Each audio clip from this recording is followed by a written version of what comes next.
Memórias do Padre Germano. Capítulo 22. Na culpa está o castigo. Senhor, fosse possível à humanidade viver longos anos sem reproduzir, sem se ver renascer em seus filhos, e a vida seria triste. Que seria do mundo sem crianças, privada a gente de contemplar esses rostinhos cor-de-rosa, animados de brilhantes olhos, coroados de abundantes cabelos e iluminados de celestial sorriso? Certo, se não escutássemos as vozes infantis, esqueceríamos a harmonia da música. Como é agradável conversar com as crianças e quanto com isso nos instruímos. Sim, porque suas reiteradas indagações nos colocam na contingência de responder a elas, e às vezes tão profundas são as observações que nos fazem, que nos vemos forçados a refletir, dizendo de nós para nós: esta criança nos suplanta em penetração.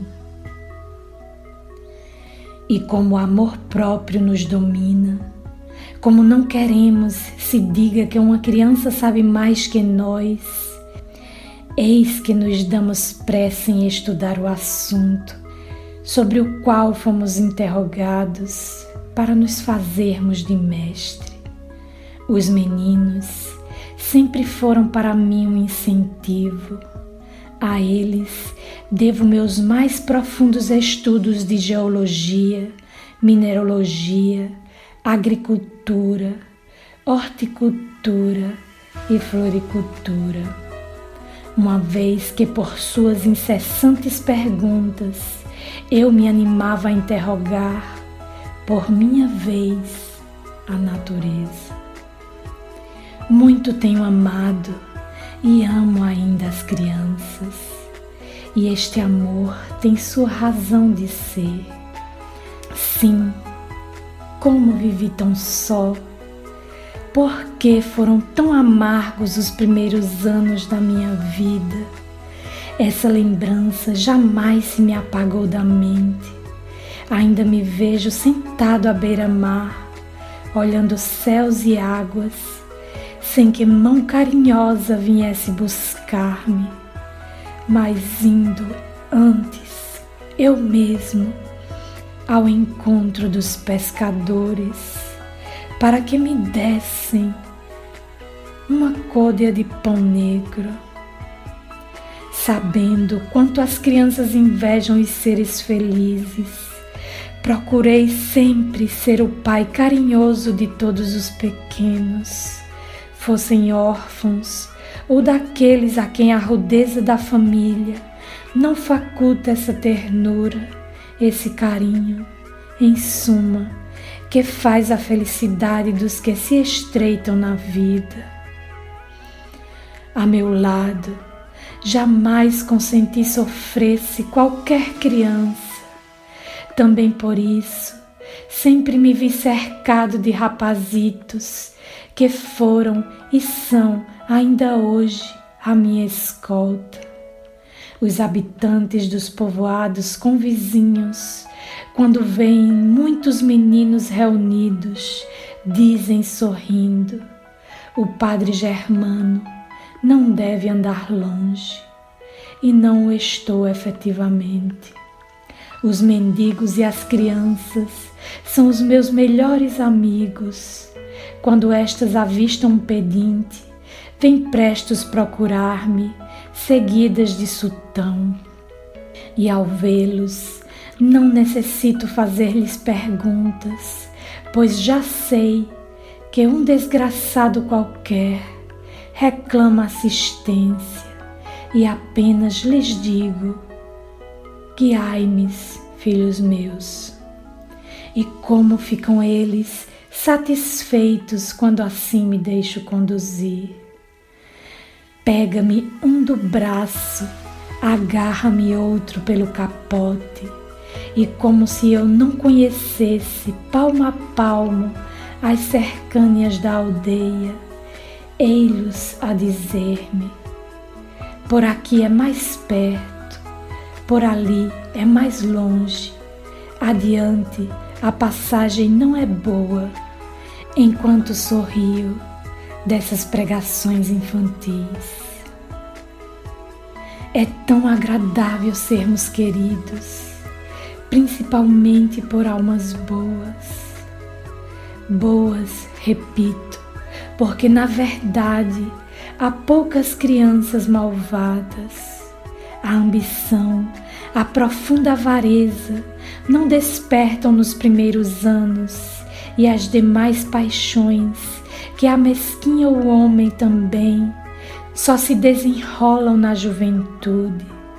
A meninice é o símbolo da pureza, excetuados alguns espíritos rebeldes.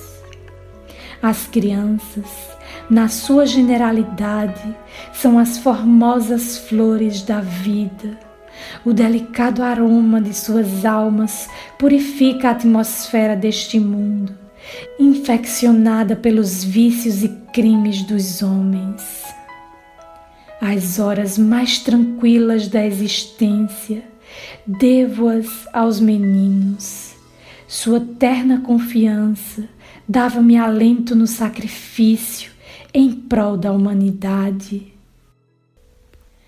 De mim para mim, dizia, se eles têm os olhos fitos em mim, importa dar-lhes bom exemplo, e lutava para dominar as próprias paixões, e vencendo-me a mim mesmo, lhes aparecia contente, porque assim lhes inoculava nos ternos corações a seiva da verdadeira vida. A vida sem virtudes é lento suicídio, ao passo que, enobrecida pelo cumprimento do dever, santificada pelo amor universal, é o instrumento mais precioso do espírito para o seu aperfeiçoamento indefinido. 8 anos havia que chegara à aldeia, e nesse tempo conseguira criar-me uma grande família. Os velhos vinham aconselhar-se comigo, os jovens confiavam-me suas penas, tanto quanto a história dos seus amores. Os meninos, esses, não estavam contentes se lhes não presidia aos brinquedos. Assim, pois, realizara o meu belo ideal, formando as bases sólidas da religião, que sonhava transformando a velha igreja em ninho de amor e de esperança. Uma tarde, todo entregue aos meus estudos, entra Sultão pelo oratório e, como de costume, apoia nos meus joelhos a cabeça inteligente. Depois, fitou-me, ladrou lastimoso e cerrou os olhos. 2 meninos que o acompanhavam, ao verem-no assim piscar os olhos alternativamente, puseram-se a rir, dizendo-me o maior deles: Padre, não entendeis o que vos diz Sultão? É que encontramos uma pobre cega. Vinde, padre, vinde, porque esta sim necessita de vós, visto estar blasfemando, gritando alto que não existe Deus. Como deve ser má esta mulher, não é verdade, padre? Sem saber por quê, as acusações do menino magoaram-me, e eu lhe disse: olha, meu filho, ninguém tem o direito de julgar a outrem. Ela, porém, Diz que não existe Deus, Padre. Enfim, ides ver agora mesmo. Saí com os pequenos companheiros e nos dirigimos à fonte da saúde, onde encontrei o seguinte quadro: 10 ou 12 pequenitos rodeavam uma mulher quase nua, cabelos soltos, olhos abertos numa fixidez aterradora, em extremo, pois era um esqueleto. Havia no seu rosto os vestígios da perdida formosura e o seu perfil guardava tal ou qual cunho de perfeição.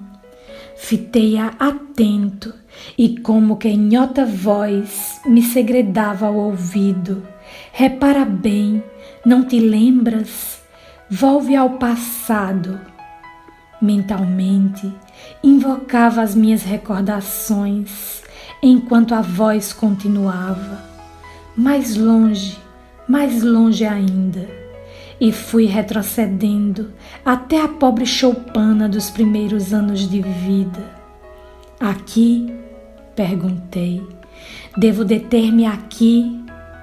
A voz misteriosa não respondeu, mas as pulsações apressadas do coração disseram-me que entre nós havia íntimo parentesco, que entre a infeliz blasfema e o padre existia o laço mais forte que une dois seres entre si.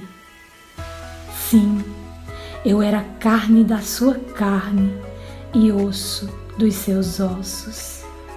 Aquela mulher desgraçada era minha mãe. Não me restava a menor dúvida, e para que dúvida não houvesse, entrou ela a blasfemar horrivelmente, fazendo-me estremecer à lembrança dos tempos da minha idade infantil.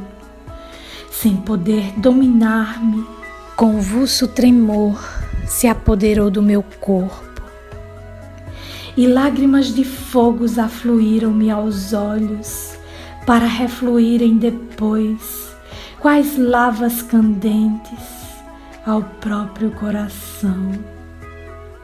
Eu chorava de dor e de vergonha, simultaneamente, porque a verdade é que me envergonhava de que aquela mulher fosse minha mãe. Há momentos da vida nos quais sentimos tão diversas emoções que é impossível nos conhecer o sentimento predominante. Entretanto, a pergunta de um dos meninos fez-me voltar a mim. Havia entre os meninos que me rodeavam um de 4 anos, que grande inteligência e que mais de uma vez me surpreendera com observações inesperadas. Foi ele quem, acercando-se de mim e olhando-me fixamente, disse: Padre, que faríeis se vossa mãe fosse como essa mulher? Amá-la-ia, meu filho, porque a mulher que nos carregou no ventre deve sempre ser encarada como criatura sagrada. E quando blasfema como esta, devemos amá-la do mesmo modo, ou antes, mais ainda, porque os enfermos são os que mais necessitam de médicos. Ouvindo esta resposta, o menino olhou-me docemente, enquanto em seus lábios se desenhava um sorriso divino. Sempre acreditei que naquele momento esse pequeno foi intérprete de um Espírito do Senhor, que, compadecido do meu desvario, enviou um anjo para lembrar-me o cumprimento do dever. Aproximei-me de minha mãe, que gritava furiosamente. Apoiei as mãos em sua cabeça e ela estremeceu a esse contato. Quis fugir e não pôde. As pernas lhe fraquearam e certo cairia se eu não a amparasse, sentando-a numa pedra. Quem me toca? Disse com acento iracundo. Alguém que se compadece de vós e deseja ser-vos útil. Pois olha, redarguiu, abrandando a voz. Leva-me a um deserto no qual se possa morrer de fome e de sede, porque quero morrer e não consigo. Mas por que desejais morrer? Para não padecer nem cometer mais crimes. As palavras de minha mãe pareciam agudas flechas envenenadas a cravarem-se-me no coração, e eu quisera que as próprias árvores não as ouvissem. Por isso, apressei-me a dizer-lhe: tendes forças para caminhar? Por quê? Porque quero levar-vos a lugar no qual possais descansar. Mas se não quero descansar, quero morrer, isto sim, porque meus filhos me atormentam. Vossos filhos? Sim, sim, eles aqui estão, aqui. Leva-me para onde os não veja. E a infeliz levantou-se espantada, mas a debilidade em que estava, produzida talvez por longo jejum, não lhe permitiu que desse um passo. Sustive-a então em meus braços e ordenei aos pequenos fossem buscar homens ou uma padiola para acompanhar a pobre. Os pequenos correram lestos, mas como a fonte fica um tanto longe da aldeia, lá se demoraram e até que voltassem, tive tempo de torturar a mente com os pensamentos mais atrozes. Minha mãe ficou submersa em profundo letargo. Reclinei sua cabeça em meus joelhos, cobri-lhe o corpo com a capa e entrei a explorar o passado, lamentando meu infortúnio, e dizia: eis aqui as consequências do crime. Se esta mulher tivesse sido bondosa, se me houvesse amado, eu, por minha vez, amá-la-ia tanto, tanto, minha mãe, e aprendendo uma arte ou um ofício, mantê-la-ia com o produto do meu trabalho. Se constituísse uma família, meus filhos, seus netos, seriam alívio e alegria à sua velhice. Em compensação, por seu abandono, eis que me condenei a viver morrendo, e ela, quanto deve ter sofrido, quantos desatinos ter-lhe-ão atraídas enormes responsabilidades. Quão bem se compreende que na culpa está o castigo, mais desamparado do que ela, fiquei no mundo, mas sem embargo, à custa de sacrifícios, cerquei-me de numerosa família, sou ministro de uma religião, difundindo a moral do Cristo. E ela, nem é preciso indagar como viveu, porque seu tristíssimo estado o está demonstrando. Senhor, Senhor, inspira-me, quero perdoar como tu me perdoastes, quero amar esta infeliz, trocando o bem pelo mal, pois só assim cumprirei a tua lei. Que hora tão solene, a do crepúsculo vespertino, quando a natureza diz ao homem: ora, e a alma mais rebelde sente-se presa de inexcedível emoção, Então essa alma, se não pensa em Deus, pensa nos seus mortos e roga por seu eterno repouso.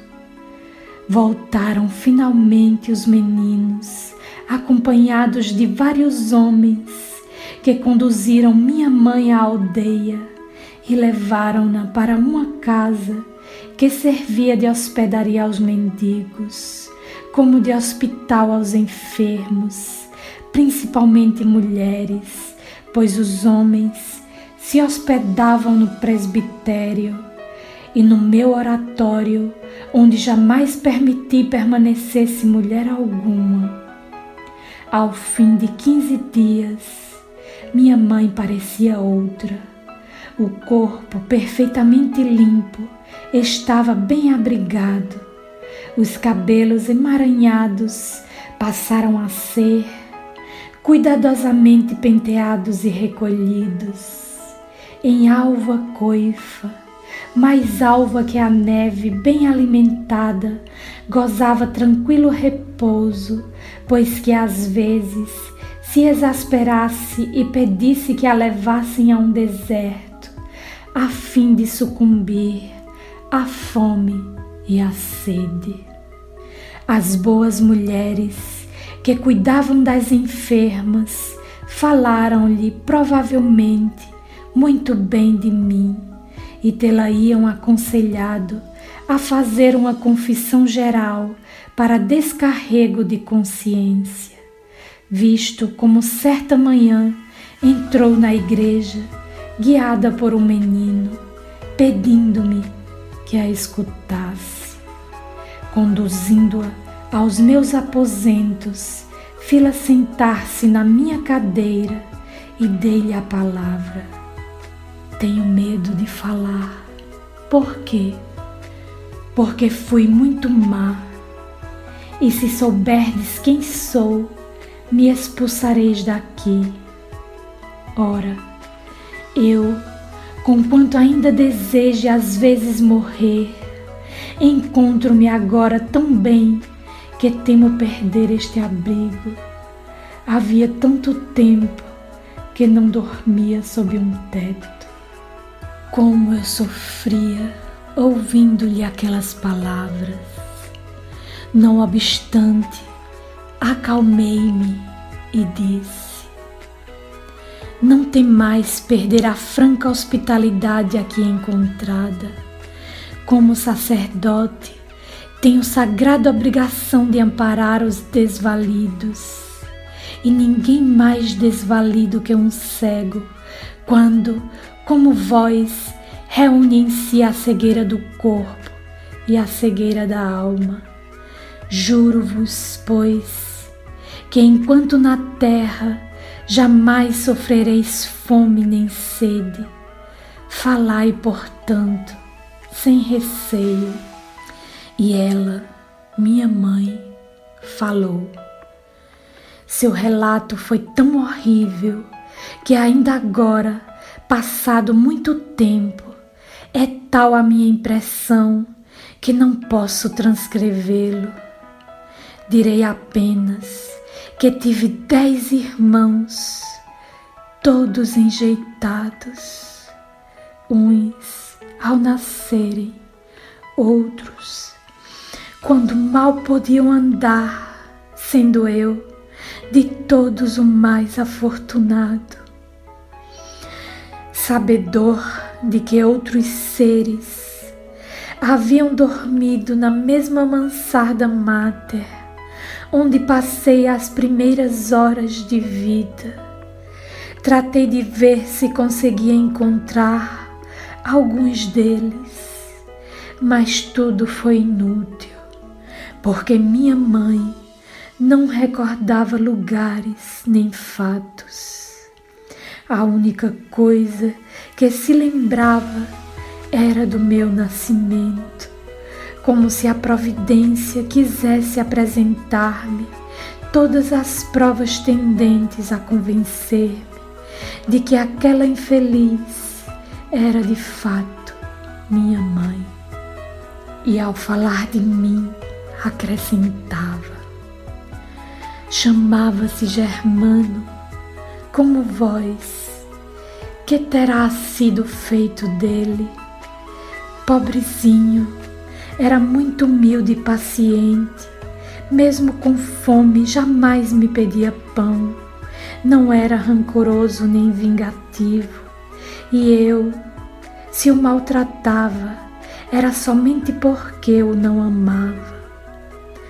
Padre, por que será que eu não vejo, enquanto que os outros 10 me aparecem constantemente? Ah, os outros ameaçam-me e chegam a converter-se em répteis que se me enroscam ao corpo. Eles aqui estão, aqui.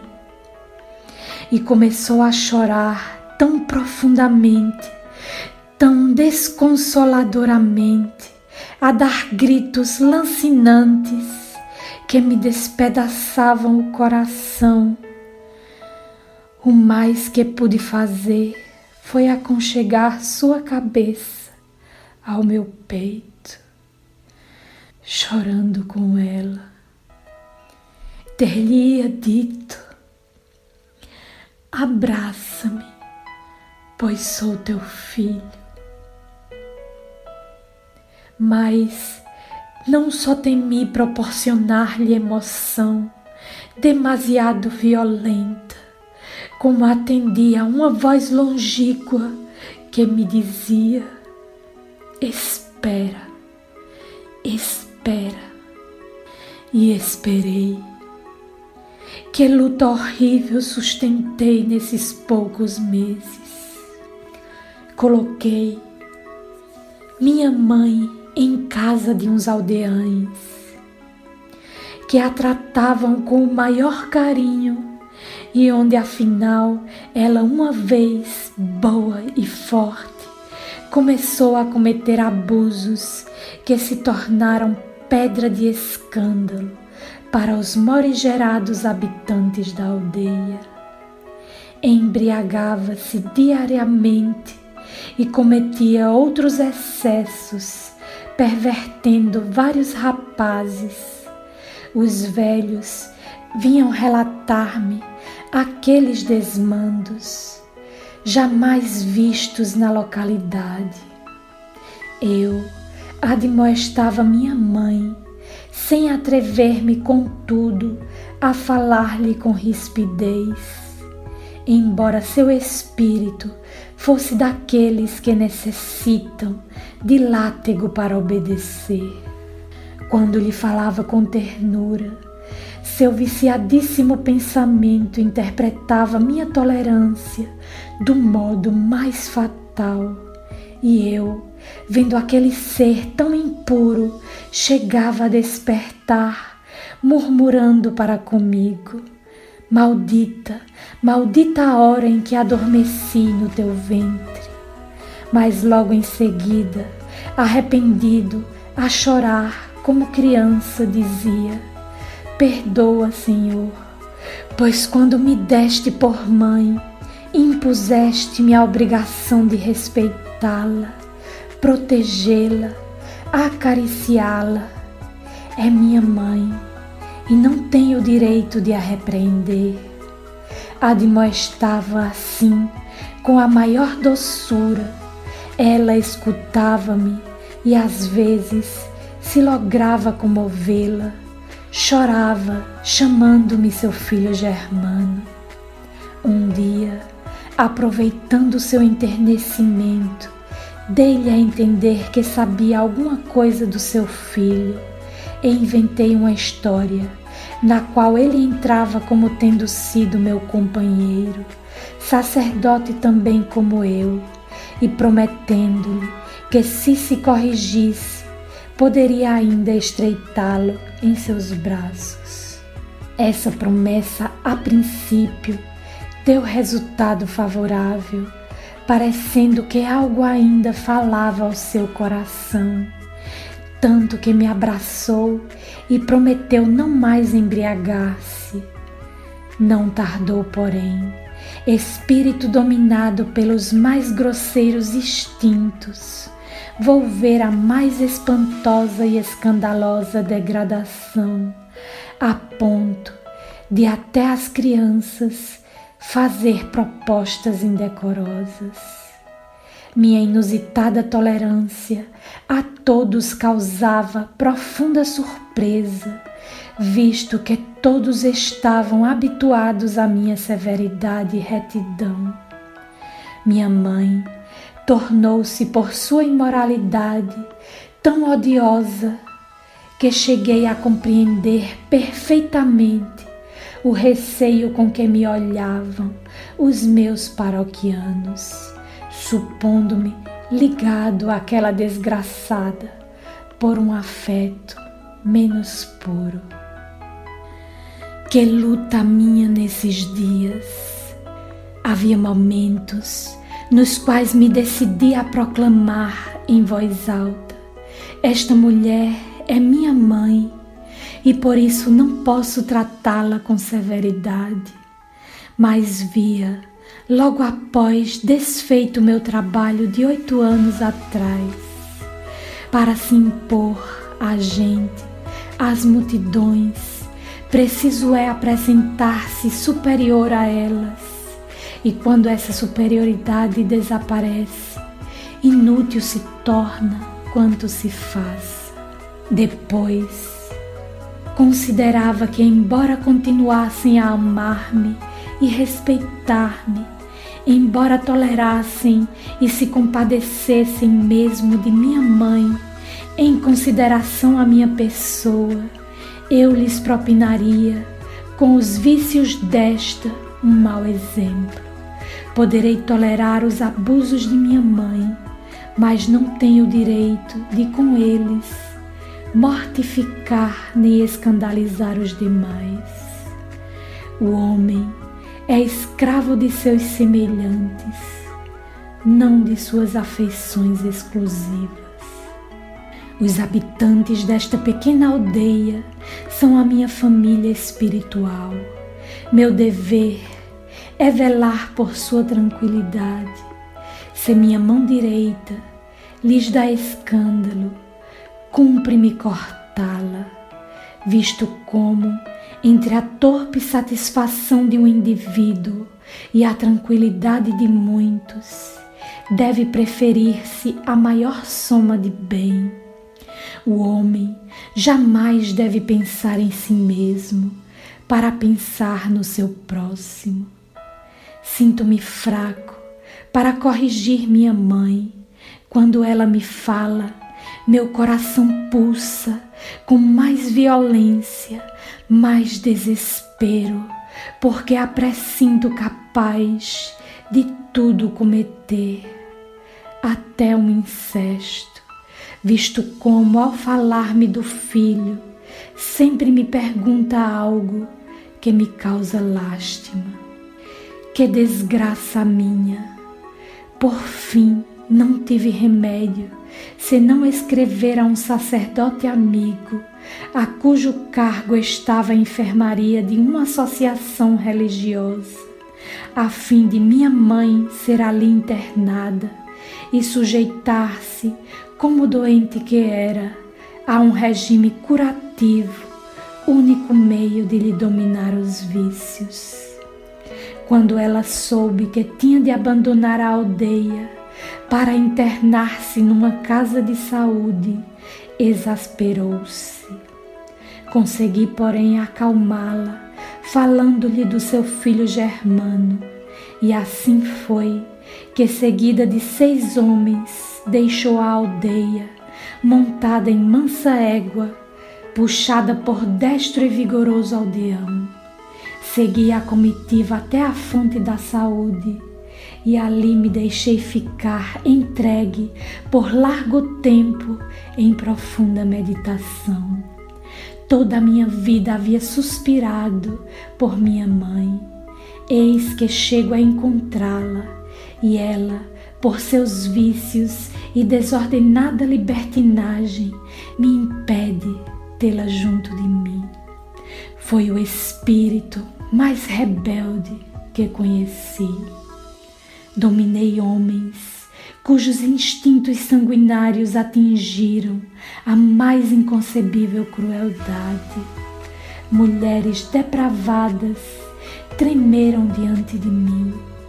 De muitas consegui verdadeiro arrependimento, ao passo que, em relação à minha mãe, a mulher que desejara converter numa santa, faltou-me todo o poder.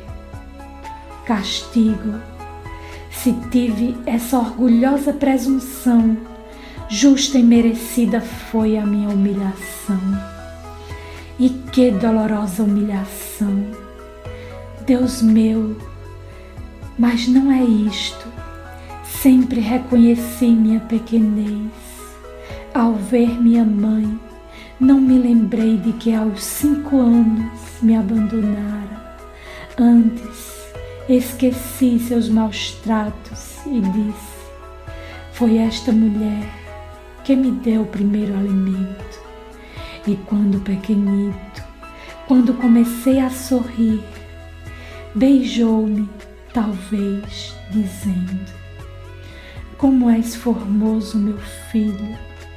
Ao recordá-lo, os olhos se me arrasaram de lágrimas e continuava dizendo: o filho deve obediência aos pais. E quanto a mim, se eu pudesse, tê-la-ia servido de joelhos.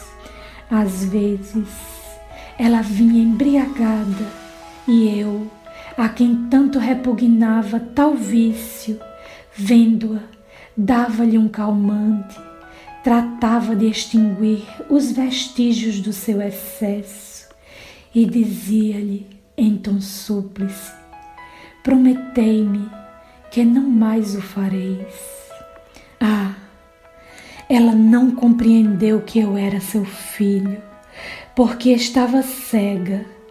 Certo, se o seu olhar se cruzasse o meu, oh, então fora inútil negá-la, pois que meus olhos lhe diriam o que os lábios calavam. Que luta, Senhor!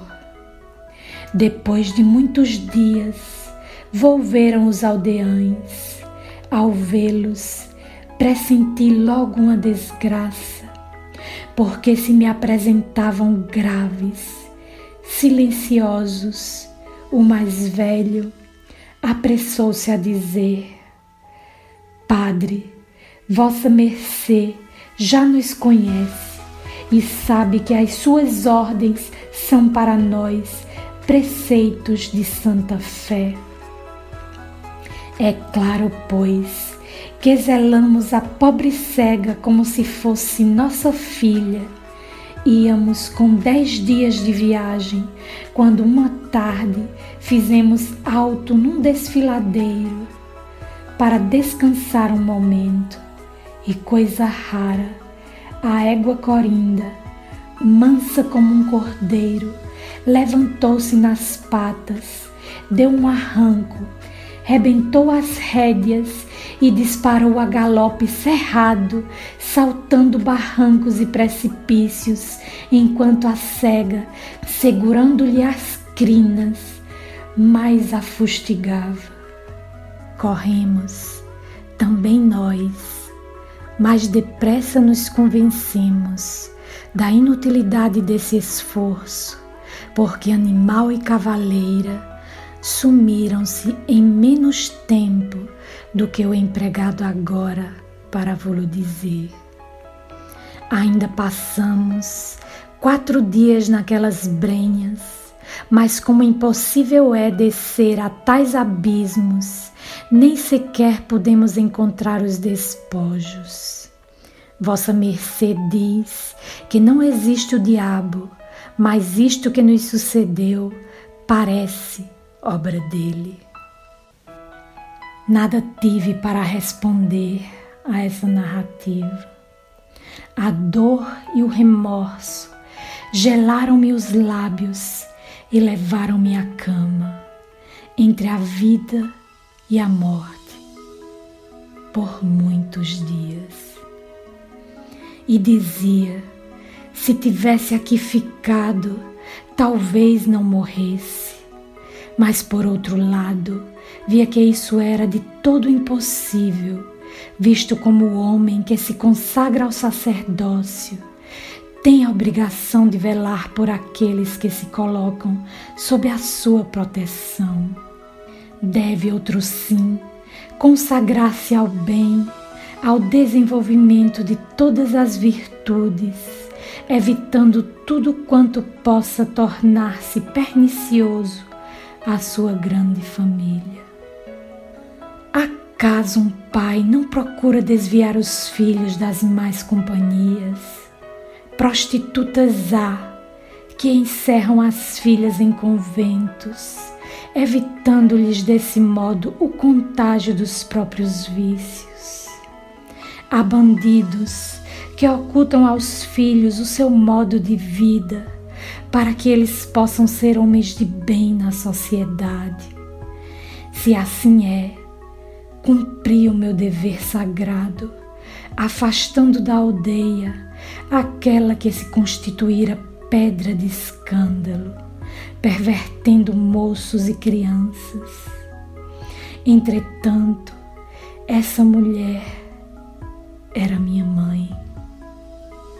Jamais a vira sorrir, e contudo afigurava-se-me que outrora, em me fitando, tê-lo-ia talvez feito, e como sorriso de mãe é sorriso de Deus, eu sonhava ter sido objeto de um desses sorrisos e chorava sem poder definir meu sentimento.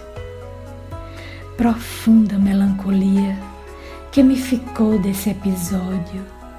Os próprios meninos não conseguiram distrair-me, e se um grande acontecimento não viesse dar novo curso às minhas ideias, penso, teria sucumbido.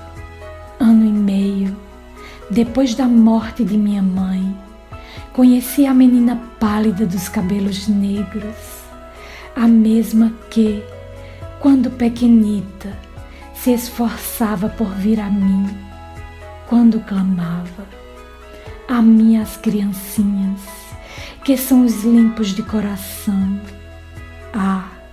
Quando ela me perguntou: Padre, é crime amar? Cerrei os olhos e disse: porque não cairá um raio que nos fulmine os dois. Mas logo abri os olhos e, fitando-a, pensei nos habitantes da minha aldeia, raciocinando do seguinte modo: pois que eles se inspiram no meu exemplo, cumpra-se o meu dever. Quero fugir da culpa, porque na culpa está o castigo.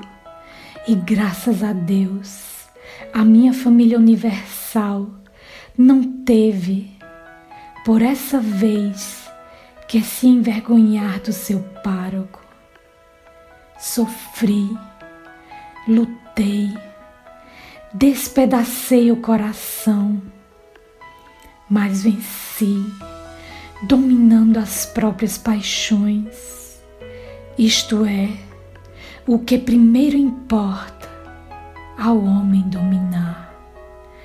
Quem não for senhor de si mesmo, não espere ter a força moral, porque esta só se adquire quando se ensaia a vontade na dominação dos apetites. É desse modo que se convencem as multidões, não com palavras vãs, mas com fatos que têm a eloquência de uma demonstração matemática. Os fatos entram no domínio das ciências exatas. Sua evidência inegável convence até aqueles que são sistematicamente incrédulos.